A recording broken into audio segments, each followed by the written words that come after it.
SI Shamim বলছি। Mohammad Johnny মোল্লা বলছেন? জি বলছি, কি দরকার? জি, আমি থানা থেকে বলছি। ভালো আছেন? হ্যাঁ, কি দরকার বলেন। জি, আপনার সাথে কিছুক্ষণ কথা বলা যাবে?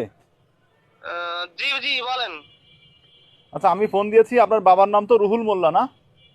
আহ, হ্যাঁ হ্যাঁ। আচ্ছা, আপনার এই নাম্বার তো বিকাশ আছে? কি আছে?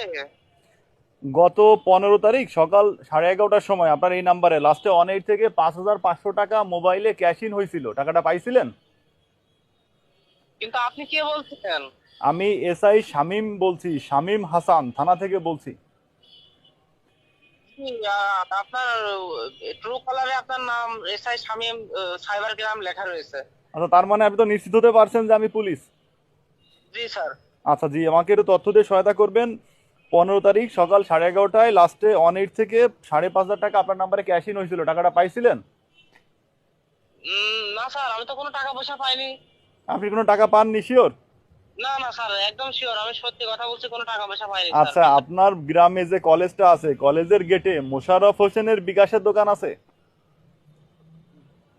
হ্যাঁ আছে স্যার। জি, উনি আপনার পরিচিত লোক। ওই দোকান থেকে ওই একই তারিখ দুপুর 12টা 45 মিনিটের সময়, অর্থাৎ 1 ঘন্টা 15 মিনিট পর আপনি পুরো টাকা ক্যাশ আউট করে ফেলছেন, অথচ আপনি বলছেন টাকা পাননি। কেন ভাই? মিথ্যা বলছেন কেন আপনি?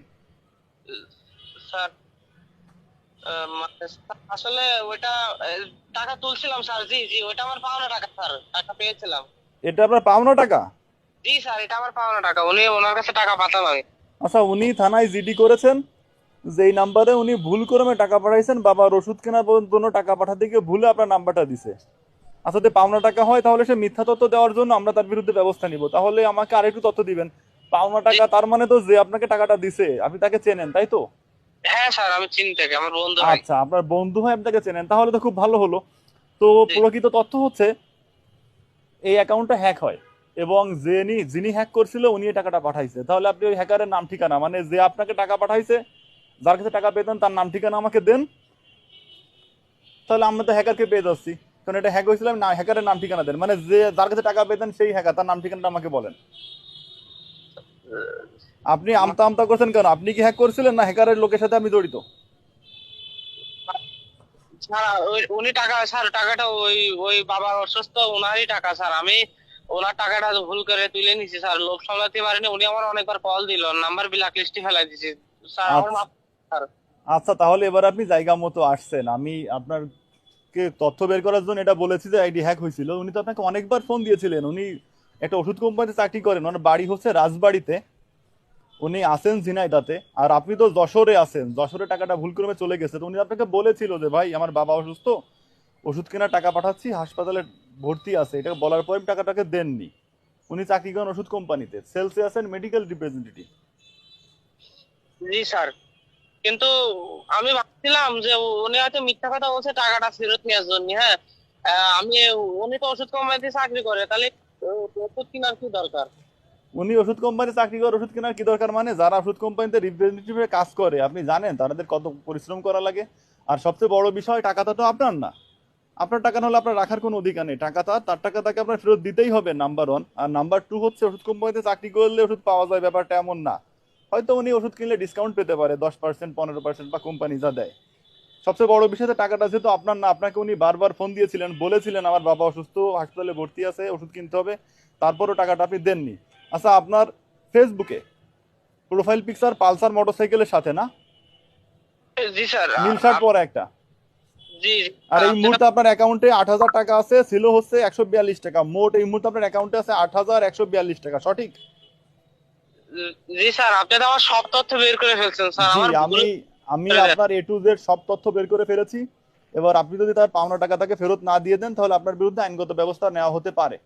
স্যার, আপনার এই নাম্বারে বিকাশ থাকলে আমি এখনই এই নাম্বারে টাকা পাঠিয়ে দিচ্ছি স্যার, আমার মাফ করে দেন। আমি আপনাকে ফোন দিয়েছি আমার নাম্বার থেকে, আমার নাম্বারে বিকাশ নেই, প্রথম তো। দ্বিতীয়ত হচ্ছে, আমার নাম্বারে বিকাশ থাকলেও আপনাকে আমার নাম্বারে পাঠাতে হবে না। যে নাম্বার থেকে আসছে, যে লাস্টে 18, আপনি ওই নাম্বার থেকে টাকাটা আপনার, যে টাকাটা গেছিল ঠিক ওই টাকাটা পাঠিয়ে দিবেন, এবং এখনই পাঠাবেন। আমি কল কেটে দিচ্ছি, হয়তো কল থাকলে নেটওয়ার্ক পাবে না। কল কেটে দেওয়ার পর আমি টাকাটা দ্রুত পাঠাবেন। টাকা পাঠানোর পর আপনি কনফার্ম করবেন যে টাকাটা পাইছি, তা না হলে আপনার বিরুদ্ধে আইনগত ব্যবস্থা নেওয়া হতে পারে। স্যার আমি টাকা পাঠিয়ে দিলে আমার নাম থেকে কেস উঠে যাবে তো স্যার? জি, আপনি টাকা পাঠিয়ে দিলে যদি ওনার কোনো অভিযোগ না থাকে যেহেতু আপনি তাকে টাকা নিয়ে ঘুরাইছেন, আশা করি কোনো অসুবিধা হবে না। তাহলে আপনি এখনই টাকাটা পাঠিয়ে দেন। জি স্যার, আমি এখনই ওই নাম্বারে টাকা পাঠিয়ে দিচ্ছি, আমার মাফ করে দেন স্যার। জি, ধন্যবাদ আপনাকে। আপনি দ্রুত টাকা পাঠিয়ে আমাকে জানান। ঠিক আছে স্যার, আমি এখনই পাঠিয়ে দিচ্ছি। যদি ভুল নাম্বারে বিকাশে বা নগদে টাকা চলে যায়, তাহলে যে নাম্বার থেকে টাকা চলে যাবে ওই নাম্বারে দিয়ে কাস্টমার কেয়ারে কল করে অভিযোগ জানাতে হবে। যদি অ্যাকাউন্টে টাকা থেকে থাকে তাহলে কাস্টমার কেয়ার থেকেও অ্যাকাউন্টটা লক করে দিবে। যদি অ্যাকাউন্টে টাকা না থাকে তাহলে লক করতে পারবে না। তবে উভয় ক্ষেত্রে আপনাকে থানায় জিডি করতে হবে। থানায় জিডি করে আইনগত ব্যবস্থা নিয়ে আপনি আপনার টাকা ফেরত পাবেন। আর আমরা ঝিনাইদহ সদর থানা, আমাদের ঝিনাইদহ সদর থানাতে জিডি, অভিযোগ, মামলা কোনো কিছুতে কোনো টাকা লাগে না। আপনি নির্বিঘ্নে আপনার যখনই প্রয়োজন থানায় চলে আসবেন এবং আপনার যে কোনো প্রয়োজনে বা যে কোনো অপরাধমূলক তথ্য থাকলে আমাদেরকে জানাবেন। আর এই যে টাকাটা উদ্ধার করলাম, প্রকৃত ঘটনা হচ্ছে ভুলক্রমে টাকা চলে গেছিল। যার কাছে গেছিল সে খুব ধুরন্ধর প্রকৃতির লোক, তাই তার তথ্য বের করে নিয়ে তাকে প্রতারণার কথা বললাম যাতে সে ভয়ে টাকাটা দিয়ে দেয়। টাকা হয়তো কিছুক্ষণের মধ্যে চলে আসবে, আশা করি তার টাকাটা উদ্ধার হবে।